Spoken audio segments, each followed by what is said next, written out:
hunt, you can fish, you can do whatever you want as long as you have your license and your permits, but now nothing's posted, so this will lead us right into the Conasuaga, the Hickory Creek Trail, and we're free to roam and travel wherever we want through here. We'll be there in about a half hour. So we're almost there. We're on this back forest service road. It takes about a half hour to get in. We're about 20 minutes left. So unfortunately it is long, but it does lead to a spectacular trail with the Conasuaga River Trail and the Hickory Creek Trail coming up, so it's worth the wait. We should be there soon. So when we get to this spot, there's a spot there to the right. There's a spot right up there, and there's a spot that leads down there, I think, to Conasuaga Lake. And then there's a beautiful shot over there, which I'll try and get more of, but Conasuaga River Trail, Hickory Creek Trail is going to be right up here. I don't want to go down there. Nope. Go right on up here. Should be up here in just a few more minutes.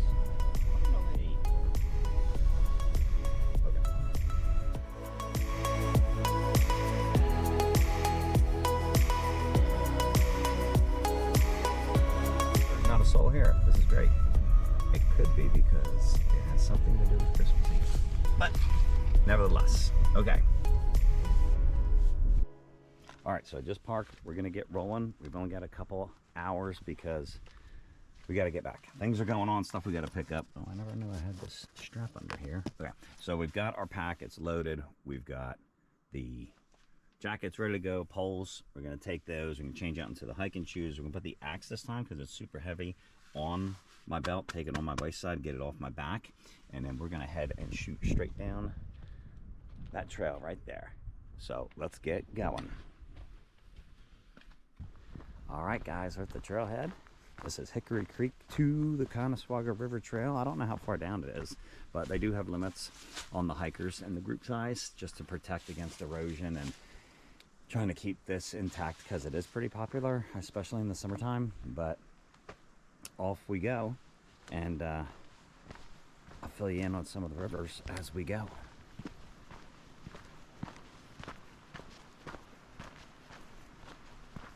So you have a lot of fallen that came down here, and they just come in on these Forest Service roads that we saw coming in. I guess they load up, they've got chainsaws and everything they need back here, but these are all clear cuts.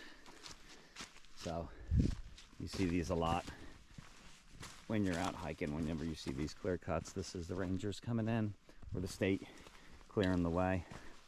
This must have been, we must have had some bad storms up here. Golly, they're all over the place.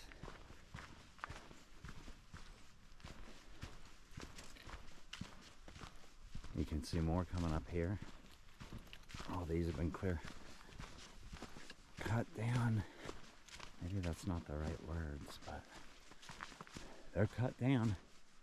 And you hear a lot of times they talk about widow makers in the woods. Yeah, these are them right there. That's sitting there. That was obviously not cut. That thing just fell. These things are just sitting right here waiting. So if you're hiking, you're camping, you got to be aware. Did that sucker hit you? You say goodnight on that one.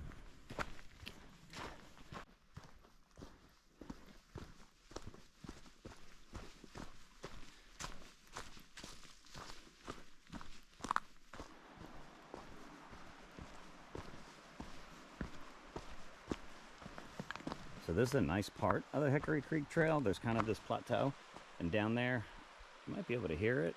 You can see a little, that's one of the creeks. That's not the Conasuaga. I think it's one of the creeks that come in or go off of it. It's really pretty down there. And so you can come down to this plateau. You can see you can see right through there is camping spots, you know, fire pits set up all over the place that people have made. So this is just a really nice trail. We've only been on it probably about 20-30 minutes, and we're already at water. And once we come to this water that we've got here, we're gonna stay. We'll have this for the entire trail, almost for as long as we want. So it's really nice. You get a little bit of everything: trail, water, creek, river. It's really a great path. So here's the creek I was talking about a few minutes ago. It's a lot wider here, but We must have got some rain. I didn't know we got rain up here because it's flown a lot better than it was last time I was here. But yeah, camping all up and around here. It's really nice, really clean and pretty.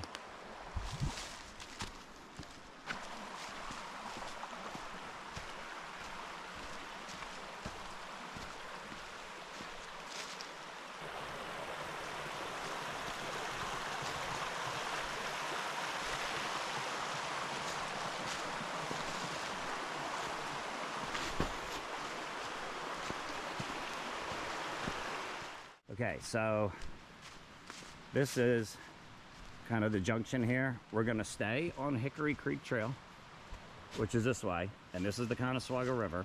So we're gonna stay on Hickory Creek Trail, following Conasuaga River. Now it does say Conasuaga River Trail is this way and this way. And here's where everybody, oh, there's a nice fire pit. So see, that's great. You could just camp right here. Fire pit all ready to go. But what you got here, that Conasuaga River Trail that they're talking about, that goes this way. If you all can figure it out, let me know. See that little dotted line right there to the left? If we aim for that, that would put us there. So somewhere up there that way is supposed to be the Conasuaga River Trail, and I have no idea. I mean, you can cross that easily. That's not a big deal if you take your shoes off. It's cold and you got socks and you've got new socks and you got towel. You can cross that. I wouldn't use this tree. You've got to be nuts. But somewhere up there, and I don't know where, is the Conasuaga River Trail. So whatever. We're definitely not going that way. We're definitely going to stay this way on our blue marker here, and we're going to stay, or sorry, on our green marker. Blue is where we've been. Super easy to get back. Always have this as backup. All Trails app, super great. And the green is where we're going, so we're going to stay on the Hickory Creek Trail. And again, this will stop at some point and pick up the Conasuaga River Trail down here, but we're going to stay on this for now, and then I'll show you what we're going to do once we get down to that point. So this is the Conasuaga River. You can see how low it is. So it goes from literally here in the summertime when it's flowing all the way up, all the way, literally to probably this bank right here where these fallen are. So this is definitely one to come back to in the summertime and see this entire river kind of in its glory, flowing with all the rainfall and precipitation we get. We don't get much now in December in the winter, but that, if you could imagine, would literally be up to probably here, because those rocks here will create shoals way up here to get rapids. So, or not, will be interesting to see when I come back.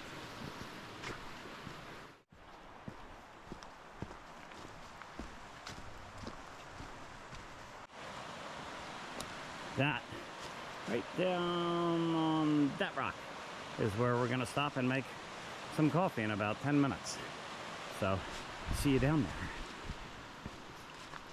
So this is close. We're going to have coffee right up there. This is nice. This was not here last time.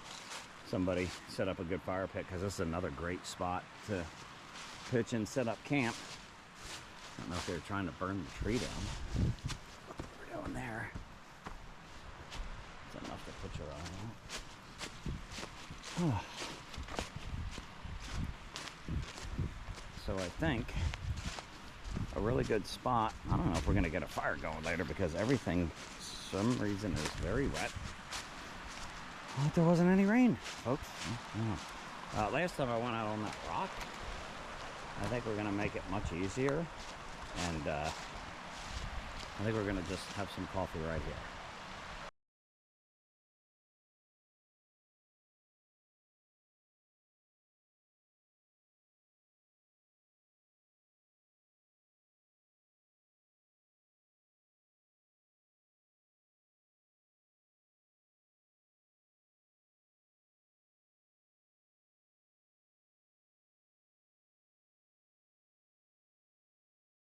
So this worked out really well.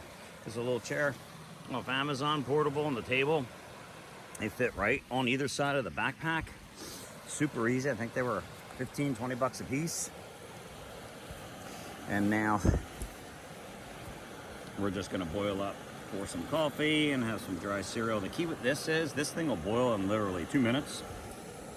The key with it is, when you are doing this, make sure you put your top on. If that top isn't on, you're gonna be sitting here forever. Once that lid goes on, and I think this is also designed to conduct heat and keep it inside better, faster, and longer, so the temperature gets to where it needs to be to boil really fast. Like I said, in about 2 minutes, this thing is gonna be boiling. And we've got our coffee already set up. We've got some sugar in here. Creamer's ready to go. And we're just gonna load it all in as soon as this is ready in about 2 minutes. So it hasn't been but maybe a minute since I turned the other camera off, and it is just about there. The bubbles are forming at the bottom. We've poured the just instant Starbucks. Not the most inexpensive in the world, but it's really good for instant coffee. And I just mix up a teaspoon of that, tablespoon of that, the sugar, whatever I'm gonna use, bring a couple creamers, and it's just ready to go. You don't have to bring much to get it measured out and right. Just do it at the house before you come. Little dry cereal. You should be good to go here. Just a few more minutes. So it's been about another minute. I cranked the heat up a little bit, and that's it. It is good to go. So we're just gonna turn this fire down. I didn't bring the right cups. This cup is huge. I have the right size cups made.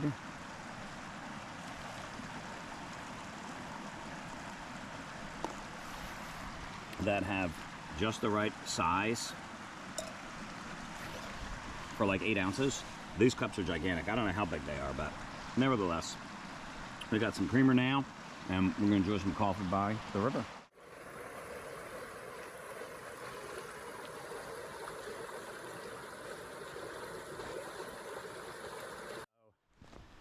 I had everything set up perfect. You just saw the coffee, sat down. It actually was perfect. Just the right amount of coffee in there and creamer, and it was perfect. So I was sitting there enjoying it. Had some of the dry cereal, Special K.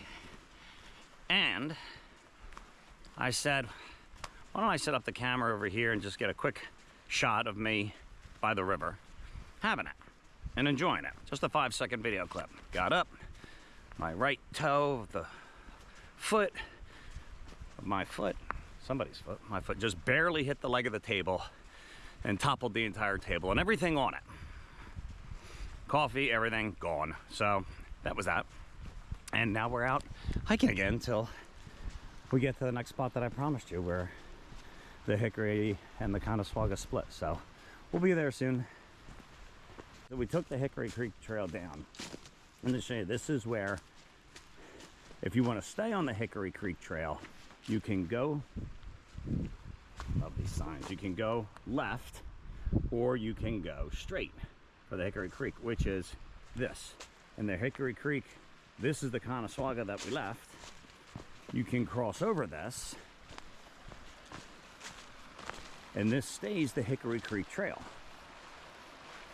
Check to see if there's any fish. I don't see any. And it picks up right there. And it's pretty easy to find and see how it picks up.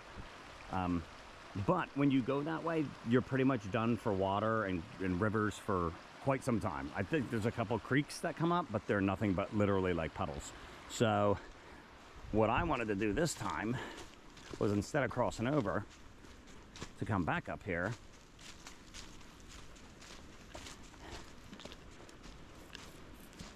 and take the Conasuaga River Trail. Not that way, because I don't think I found it. It's on the GPS if you want to look for it, but this way looks a lot more negotiable, and it stays along the Conasuaga the whole time. So that's what we're going to do. We're going to head this way and see what kind of views we get along the river and what the terrain's like, and then double back and try and make a fire if we can. So off we go.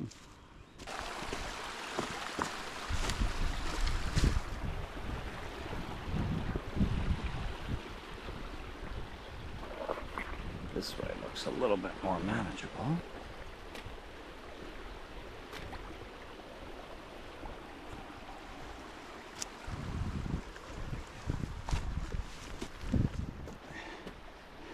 So it ain't easy to see, but this is still the Conasuaga Trail, according to my map and GPS. There is no blaze markings anywhere, so these trails are not color coded. Usually a lot of times they are. You can just follow the blaze on the trees, but I don't see any. I haven't seen any, so you're gonna want to have your GPS map with you. But this is kind of what it looks like, so we're gonna pull out the map here and see which way to go, because I don't know. This looks like the wrong way. So this is the Conasuaga River Trail. You can see it leading right up that way. I'd have never found it without the GPS map on the phone, but yeah, so we were all the way down there, and it had to backtrack along, cross over that little creek over there. There's a blue blaze down there, and follow up through here. So not easy to find, but we're up here now, and we're gonna keep heading up. There's a mountain somewhere over here. Look like a very high mountain, way down the path here. I forget which one it is. We're not gonna go to it because we're gonna need the time to double back, come back, and try and light up another fire and have some cup of noodles. So we're gonna head this way for a little while, see where this takes us. And then at some point we're gonna have to double back. This is about the extension of what I did with the Hickory Creek Trail last time, and continued on for, I don't know, half hour, an hour. And I think that's what we're gonna try and do now.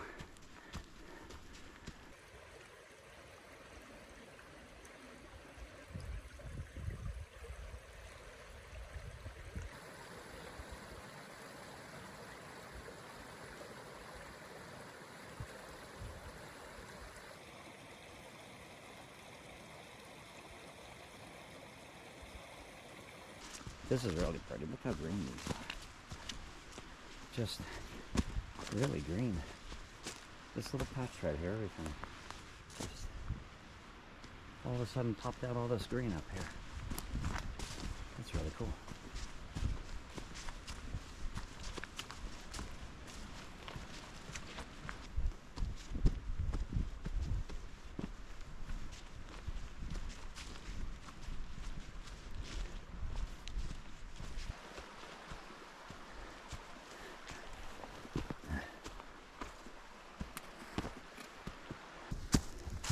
Up here there is some scat and fir.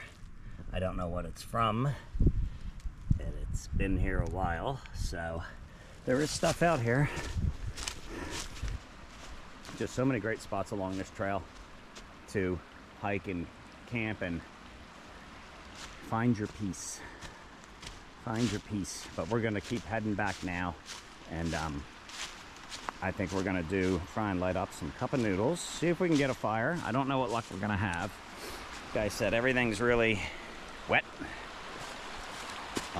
All these leaves are really wet. If they were dry, they'd really crumble quickly, which they're not doing. So I don't think we're gonna have much luck with a fire, but we can try it. I'm gonna try that rock, and hopefully it's stable. Are you stable? He's stable. Well, that made things a lot easier. Okay.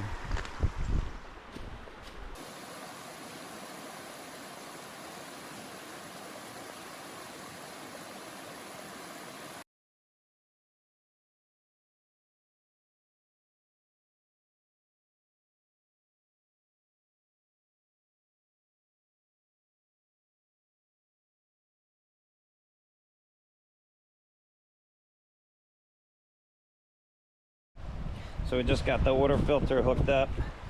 Gravity fed system, 6 liter. I think got off Amazon for like 30 bucks. You just fill that sucker up right there in the river. Hook your tubes up, and then it just filters down here. It's pretty quick. I mean, I just started that like 30 seconds ago, and it's pretty filled up. I'm gonna try and find some sort of log or wood that doesn't have moisture in it. I don't know if it's possible. I'm gonna saw it up, and then we'll hack some pieces up with the axe, trusty axe here in a minute, and we'll see if we can get something going. We got to move fast. It's like, I don't know if that's sap in there or what, but we don't have much time, and we're gonna try and cut this one.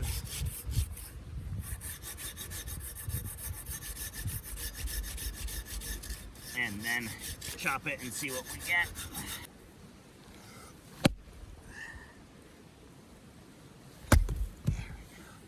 Okay, that did take several whacks, but we got it, and we're gonna have to do a couple more and see what we can get. Hopefully this ain't all for nothing.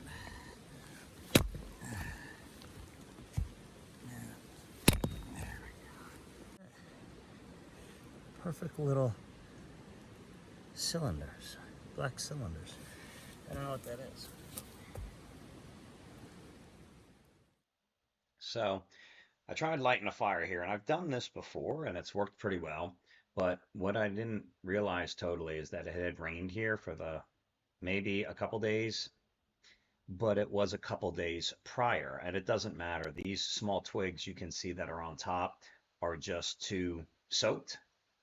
And because of that, the tinder, the leaves underneath, no matter how much they kind of torque up here, it's not going to matter, because what's important here is that second layer of tinder, which is those small twigs on top. If they don't light, they're not going to light to the third layer, which would be your wood, small pieces of wood that were chopped. And I guess I just didn't put that together. And you'll see, I mean, it gets pretty hot here. I'm going to keep pouring leaves on here and getting some carbon dioxide on this, or oxygen, or whatever we blow out of our mouths. I guess it's carbon dioxide. Yeah. But it doesn't matter, because these twigs are just too wet. So the solution to this would have been to try and find a piece of really good deadwood that was dry in the middle, chop that down really low into very small shards from the middle of the log, and that tinder would have sparked up pretty good. But the next video I'll put up, I'm going to highlight that, trying to get a good campfire set up, even if you have damp conditions like this. So, that's real important when you're going out, because you want fire, you want heat, you want to get your food cooked, and you certainly don't want to deal with something like this. And this is a common problem when things are damp. A lot of folks just have a lot of trouble getting the fires lit, but I'll cover this more in the next video.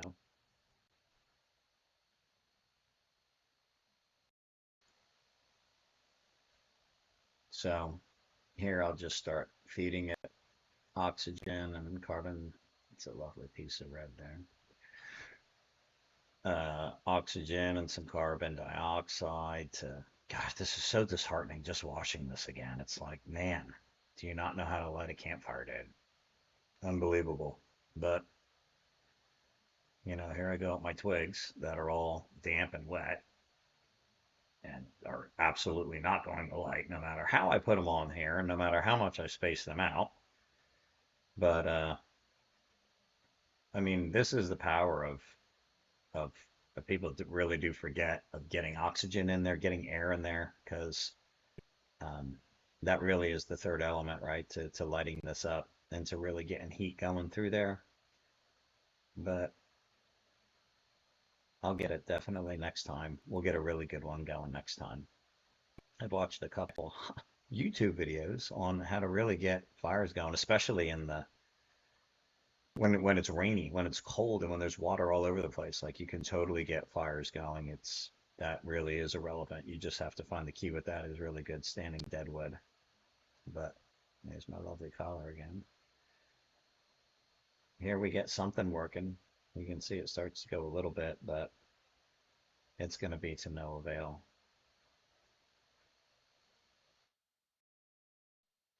Better luck next time, pal. Looks impressive. Oh, smoke.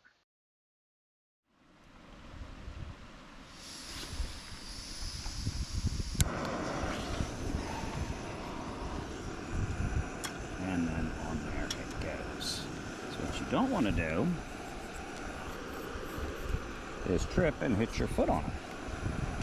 Which is what I did last time. So we're gonna let that boil up. Into the cup of noodles it goes. We got some pretzels. I'm gonna go get some water from our filter kit now. And then we're gonna have some cup of noodles. Relax in the hammock and then head out. The noodles, I think, are pretty much done and good to go. Take a look at them. I think they should be good to go at this point. It's been 3 minutes with the hot on, and we're gonna see how these are. They came out.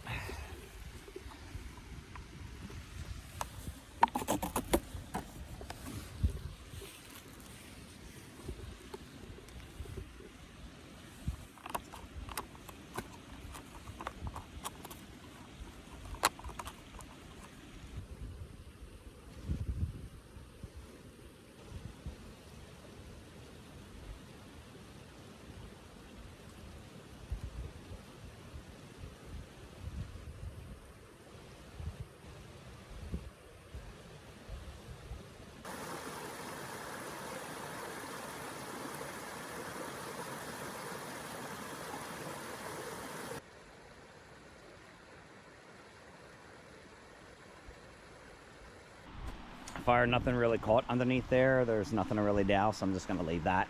And I stacked up the wood over here that we cut. Always leave something behind if you can.